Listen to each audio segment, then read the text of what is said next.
हर शाम यीशु के साथ इस आत्मिक संगति में फिर से एक बार हम सभी एक साथ आप सभी को सलाम कहते हैं और प्रभु से हमारी प्रार्थना है कि आज की शाम की ये आराधना आपके लिए, हमारे लिए आशीष का कारण और परमेश्वर को महिमा देने वाली आराधना होगी।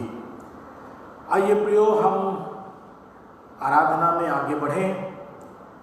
एक गजल, रौनक मेले रह जाएंगे पीछे तेरे सजना, इस गजल को सुनेंगे और प्रभु की आशीष को पाएंगे।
तुझको मसीहा बुलाए, हाथ खड़ा कर, दिल भी नजर कर, तुझको मसीहा बुलाए। जान ले उसको वक्त अभी है, फिर क्या झिझकना सजना, जान ले उसको वक्त यही है, फिर क्या झिझकना सजना। रोजे महसर यीशु होगा, रोजे महसर यीशु होगा, और तू होगा सजना। रौनक मेले रह जाएंगे, पीछे तेरे सजना, पीछे तेरे सजना। प्रार्थना करें। हमारे जीवित अनुग्रहकारी दयालु परमेश्वर, धन्यवाद के साथ प्रभु आज की शाम इस आत्मिक संगति में हम आपके पवित्र चरणों में आते हैं। प्रभु जी, हम अपने तमाम उन प्रियों को जो इस समय इस आत्मिक संगति में हमारे साथ इस सहभागिता में पाए जाते हैं, प्रभु जी आप हर एक को स्पर्श करें, पवित्र आत्मा का अभिषेक प्रभु उनके ऊपर होने पाए, और प्रभु जो वचन की बातें आप चाहते हैं कि आज हम उसे सीखें, पवित्र आत्मा की अधीनता में हर एक बातों का स्पष्ट प्रकटीकरण तू होने दे। प्रभु अपने दास की निर्बलता में अपने अनुग्रह को सिद्ध होने दे। प्रभु आज तेरे कलाम के द्वारा लोग आशीष को पाए। यीशु मसीह के नाम से प्रार्थना मांगते हैं, आमीन।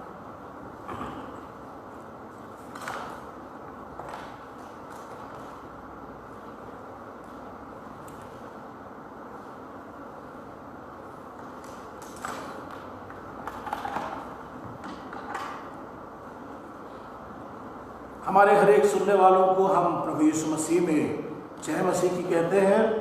हर शाम यीशु के साथ इस आत्मिक संगति में प्रतिदिन की तरह फिर से एक बार हम प्रभु के कलाम इब्रानियों की पत्री उसके 8वें अध्याय पर आज हम चिंतन करेंगे। और इस 8वें अध्याय में बहुत सी ऐसी बातें जो परमेश्वर आज आपसे और हमसे करना चाहता है, उन बातों पर हम ध्यान देंगे और अपने आत्मिक जीवन में हम और अधिक प्रभु के साथ सिद्धता की ओर बढ़ने का प्रयास करेंगे। प्रियो, प्रभु का धन्यवाद करते हैं कि आप सब प्रतिदिन की तरह आज फिर हमारे साथ जुड़े, और हमारा ये विश्वास है प्रियो कि आपका इस सहभागिता में जुड़ना, आपका परमेश्वर के वचन को पढ़ना, आपका भक्ति और आराधना करना, सब बातें परमेश्वर को महिमा देने वाली होती। क्योंकि मेरे मित्रों, प्रभु का कलाम कहता है कि जो कुछ तुम करो तन मन से यीशु मसीह की महिमा में किया करना। और आपके द्वारा किया गया हर एक प्रयास जो प्रभु के लिए है, निश्चित रूप से परमेश्वर का नाम उसके द्वारा आपके जीवन से महिमा को पा रहा है। और न केवल प्रभु महिमा पाता है, लेकिन हम सब मिलकर प्रभु की आशीष को प्राप्त कर रहे हैं इन दिनों के अंदर। जबकि हमारे सामने में कई बार ऐसी परिस्थितियां निर्मित होती, कई बार जो है हम प्रतिदिन सुबह कई ऐसे खबरें जो टेलीविज़न के द्वारा, अखबारों के द्वारा हम तक पहुंचाई गई, हम तक पहुंचाई जाती कि संसार के अंदर क्या क्या घटनाएं घटित हो रही। और इन दिनों में जबकि सारा संसार इस महामारी के इस भयानक चपेट में, तो ऐसी स्थिति के अंदर प्रतिदिन आपके अंदर एक जिज्ञासा उत्पन्न होती है, एक इच्छा उत्पन्न होती है कि प्रतिदिन का अपडेट क्या है इन परिस्थितियों में। लेकिन मेरे मित्रों, मैं आपको बताना चाहता हूँ कि परिस्थितियाँ चाहे कोई भी क्यों ना हो, चाहे किसी भी बात में हम इस संसार में संघर्ष क्यों ना करना, लेकिन यदि यीशु मसीह के साथ मैं और आप हैं, तो प्रभु का वचन कहता है कि देख जगत के अंत तक मैं तेरे साथ हूँ। जब हम प्रभु के साथ होते हैं और जब प्रभु हमारे साथ होता है, तो इन तमाम परिस्थितियों में प्रभु हमें बचाता है, हमें निकालता है और हमें संभालता है।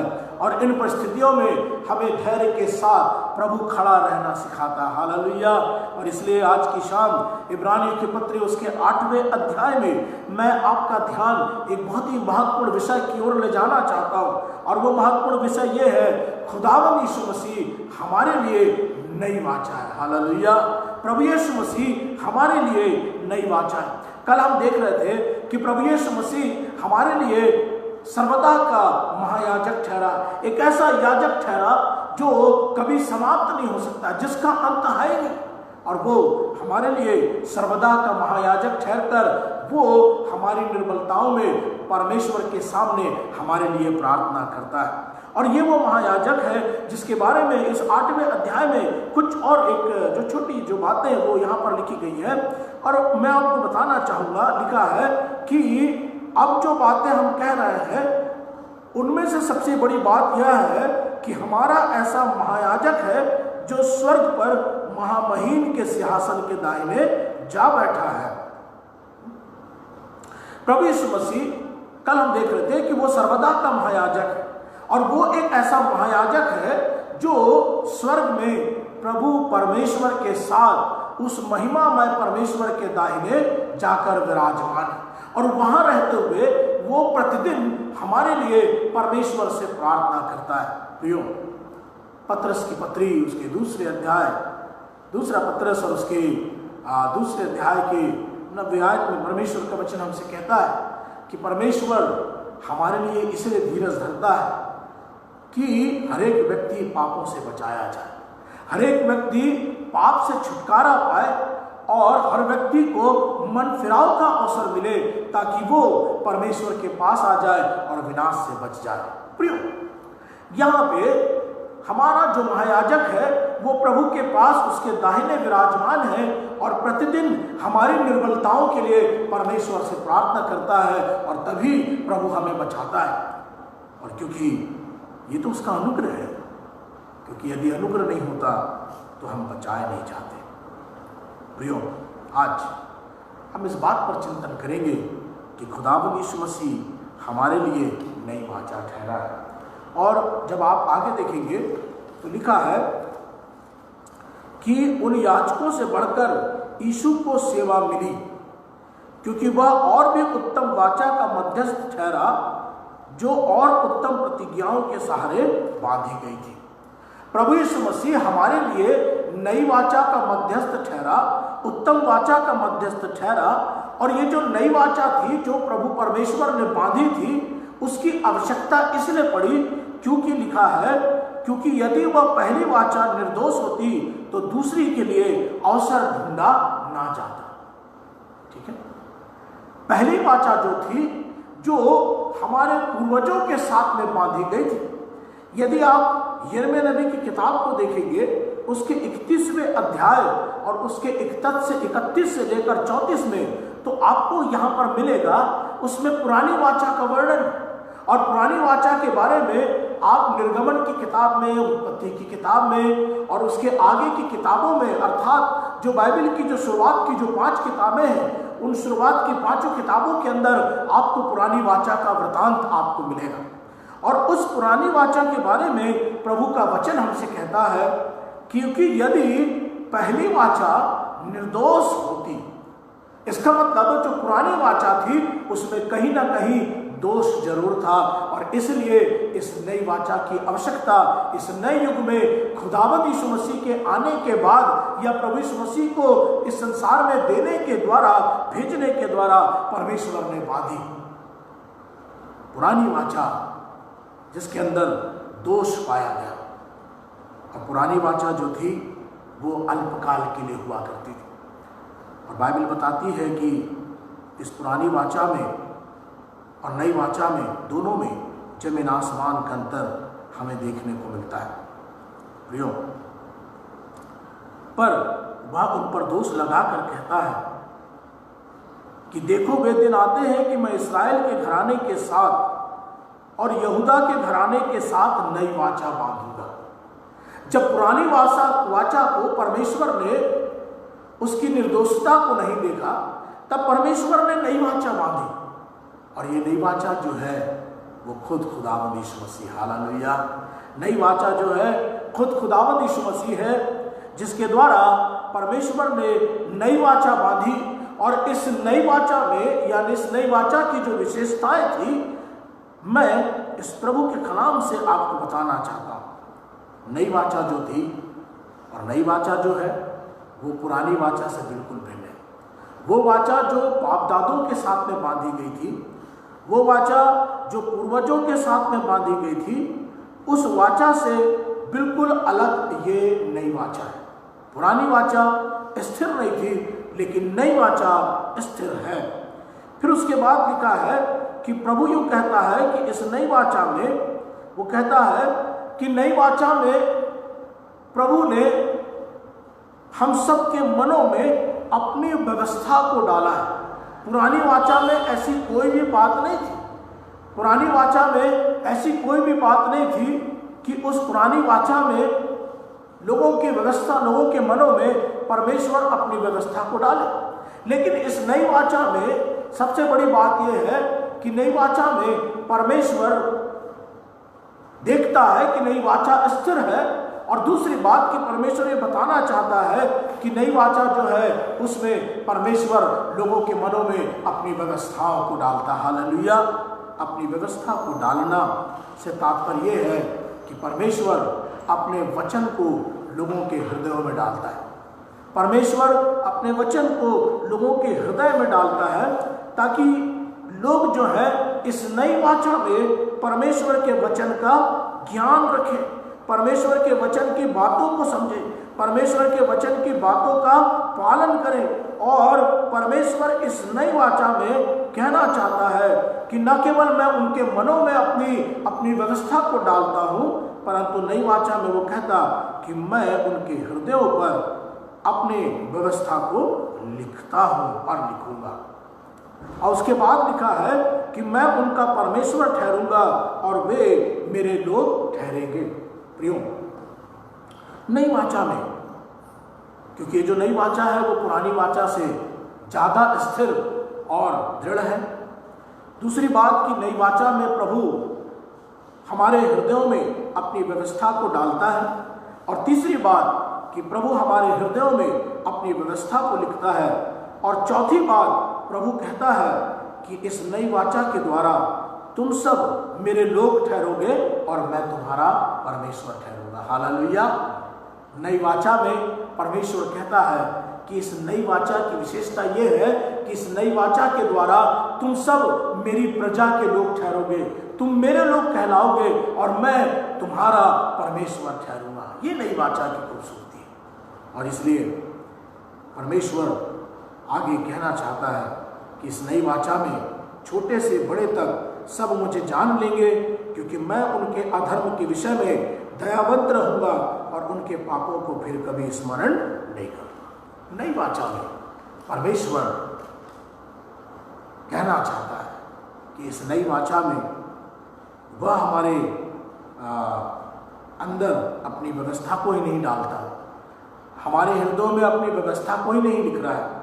हमें वो केवल पहचान ही नहीं दे रहा कि हम उसके लोग और वो हमारा परमेश्वर ठहरेगा और ठहरता है, लेकिन वो कहता है कि हर एक जन मेरे वचन का ज्ञान रखेंगे, छोटे से लेकर बड़े तक मुझे जान जाएंगे। और वो कहता है कि मैं उनके पापों को क्षमा कर दूंगा और उनके अधर्म को फिर कभी स्मरण नहीं करूंगा। ये नई वाचा की विशेषता है। और मैं आपको बता रहा था कि नई वाचा क्या है।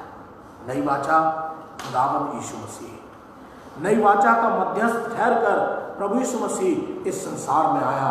और जब हम नई वाचा की बात करते हैं तो आपको मिलेगा रोमियो की पत्री उसके 5वें अध्याय में जब आप पढ़ेंगे तो आपको मिलेगा कि रोमियो की पत्री में परमेश्वर अपने कलाम में हमसे कहता है कि हर एक मनुष्य जो अपराध की दशा में मारा गया, हर एक मनुष्य जो अपराध की दशा में पाया जाता है और शारीरिक रूप से वो पाप की दशा और पाप की प्रभुता में है, ये परमेश्वर का अनुग्रह ही है।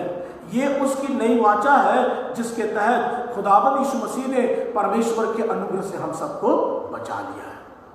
प्रियो, यीशु मसीह हमारे लिए उत्तम वाचा का जामीन या उत्तम वाचा का मध्यस्थ ठहरा ताकि वो परमेश्वर के अनुग्रह के द्वारा हमारे जीवनों में अपने काम को पूरा कर सके, हमारे जीवनों में प्रभु हमें छुटकारा दे सके, हमें अनुग्रह के द्वारा उद्धार दे सके। यीशु मसीह हमारे लिए नई वाचा बनकर आया ताकि हम सब उस नई वाचा में जीवन और बहुतायत का जीवन पा सके। ये वो नई वाचा है जिसमें प्रभु यीशु मसीह के मरने के कारण या मरने के द्वारा नई वाचा जो थी और है वो पक्की हुई। प्रभु अपने कलाम में कहता है कि जब उसने चेलों के साथ में फसह के पर्व के समय जब वो चेलों के साथ भोजन करने बैठा तो उसने कहा कि ये मेरी देह है और मेरा लहू है, और मेरा लहू जो नई वाचा का लहू है, इसे तुम पियो, और जब जब तुम इसे पियो मेरे स्मरण के लिए यही किया करो। प्रियो, प्रभु यीशु मसीह हमारे लिए नई वाचा है। इस वर्तमान समय के अंदर जहाँ पर संसार की तमाम लोलुपता, संसार की तमाम जो अभिलाषाएं हैं, शरीर की अभिलाषाएं हैं, सब कुछ जो है हमें आकर्षित करती है, लेकिन ऐसे परिस्थिति में यीशु मसीह जो हमारे लिए नई वाचा है, वो चाहता है कि हम उसके द्वारा उद्धार को प्राप्त करें। वो चाहता है कि उस नई वाचा में हम सहभागी हो जाएं। वो चाहता है कि वो जो हमारे लिए नई वाचा का मध्यस्थ ठहरा है, हम प्रभु के साथ सहभागी हों और उसकी व्यवस्था को अपने हृदय में स्थान दें। उसके वचन का ज्ञान हम अपने हृदय में रखें, अपने हृदय में परमेश्वर के वचन को रखें और उसके अनुसार हम अपने जीवन को चलायमान करें। प्रियो, प्रभु यीशु मसीह हमारे लिए नई वाचा है, और ये नई वाचा दोष रहित वाचा है, अर्थात निष्कलंक है, निष्कपट है, निष्पाप है, दोष रहित है। और इस नई वाचा में आइए हम सब अपने आप को उनके साथ सम्मिलित करें और उसकी महिमा अपने जीवन से करते रहें। प्रभु आप सभी को बहुतायत की आशीष दें। आमीन। आइए हम सब प्रार्थना करेंगे।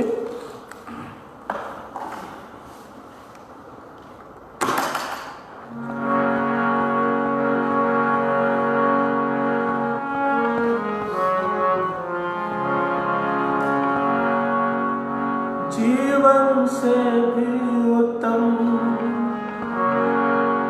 तेरी करुणा, जीवन से भी उत्तम तेरी करुणा, होठों से स्तुति करूँगा सर्वदा,